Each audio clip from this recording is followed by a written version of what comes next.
Continuando aqui, se fosse via GET, né, é a mesma coisa. O seu formulário aqui precisa passar as informações como GET e, óbvio, quando eu for receber aqui, ó, eu também tenho que receber como GET.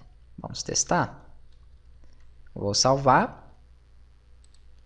Vou voltar a atualizar a página porque teve alteração nela e mandar enviar. Ó. Então nada muda, só que aí ele vem com as informações na URL. Tá? O GET sempre vai passar pela URL.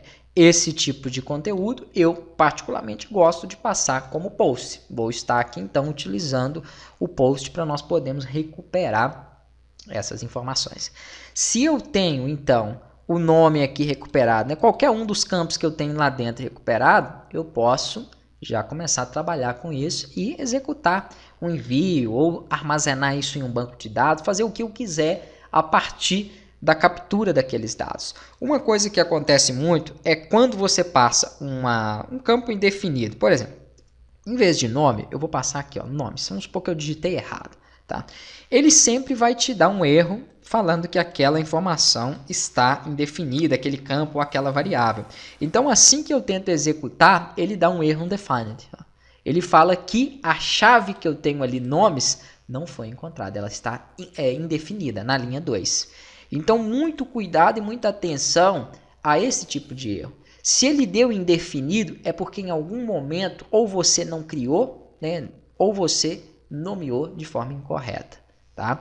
Quando isso acontecer, não tem outra coisa a fazer, é ter calma e analisar. Poxa, eu passei aqui um componente chamado nomes, isso vem de um formulário. Será que eu tenho nesse formulário algum campo com esse nome? Então, muito cuidado quanto a isso. Aqui, então, vamos fazer o seguinte. O próximo passo é, né, fazer o envio do e-mail. Aí, para fazer o envio do e-mail com PHP, nós temos uma função que se chama função mail. Embora existam muitas configurações e muitas formas de fazer isso. Se você, por exemplo, vier aqui no Google e colocar função mail, essa função ela é a mesma desde que o PHP existe, tá? Então, como eu falei, a codificação não muda, só mudam as formas de você aplicar e utilizar ela. Então, aqui, por exemplo, ele tem dia, ele tem um assunto, ele tem a mensagem, né? E aqui ele vai ter o formulário. Então, você vai ter vários e vários exemplos, ó. Ele recebendo o post conforme eu mostrei ali, e aí você vai ter uma função mail passando aquelas informações. Eu gosto muito de utilizar um modelo aonde eu costumo passar as propriedades ali, né, de assunto, de mensagem, né, de uma forma mais simples, com variáveis. Deixa eu ver se eu tenho aqui, se bem que no sistema escolar eu não tenho um exemplo. Mas vamos criar aqui então um exemplo, manual do zero. Eu ia abrir um projeto aqui onde eu tinha, mas vamos fazer aqui. Basicamente o seguinte, eu recupero então a variável mensagem, vamos criar uma variável chamada mensagem. Aliás, aí aqui pode ser conteúdo.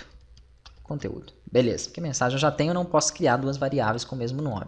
Obviamente ali ele não vai aceitar. E aqui eu falo o seguinte, o conteúdo ele vai receber uma função do PHP, que é um UTF-8 decode, tá? Isso aqui é interessante porque quando tem acentuação, alguns caracteres, pode ser que ele exiba no e-mail de uma forma quebrada. Em vez de mostrar, por exemplo, um A que tem assim acento, ele possa mostrar uma codificação quebrada, algo assim. Isso é comum acontecer. Então, sempre utiliza o decode para poder transformar aquela mensagem que foi mandada em UTF-8, que é o padrão que nós utilizamos com acento, cedilha, né? O nosso modelo aqui de linguagem. E aqui, então, eu coloco o conteúdo dessa mensagem. Eu posso escrever primeiro um texto, conforme aquilo que eu expliquei para vocês. Então, vamos colocar aqui, ó. Vamos mostrar primeiro o nome dele. Então, nome, 2 pontos, e aqui eu dou um espaço, e aqui eu concateno, olha a importância de aprender aquilo que eu falei, com a variável que recebe o nome. Ou poderia passar direto o post, tá? É a mesma coisa eu fazer isso aqui, ó. É a mesma coisa. Pronto. Aí pouparia de eu ter que escrever o nome aqui em cima. Então, dá na mesma. Eu vou fazer desse jeito aqui por enquanto. Então, nome recebe o valor que veio no nome.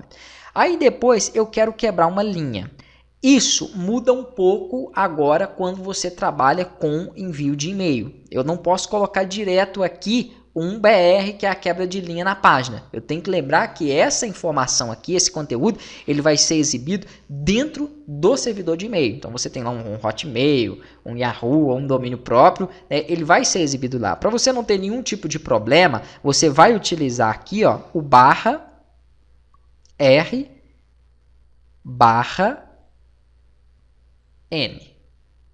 Pronto. Beleza? Desta forma aqui. Para não misturar com a string, eu vou colocar aqui uma aspas duplas, porque eu já tenho uma instrução com aspas simples, tá? Isso é muito importante dentro das estruturas aqui do PHP.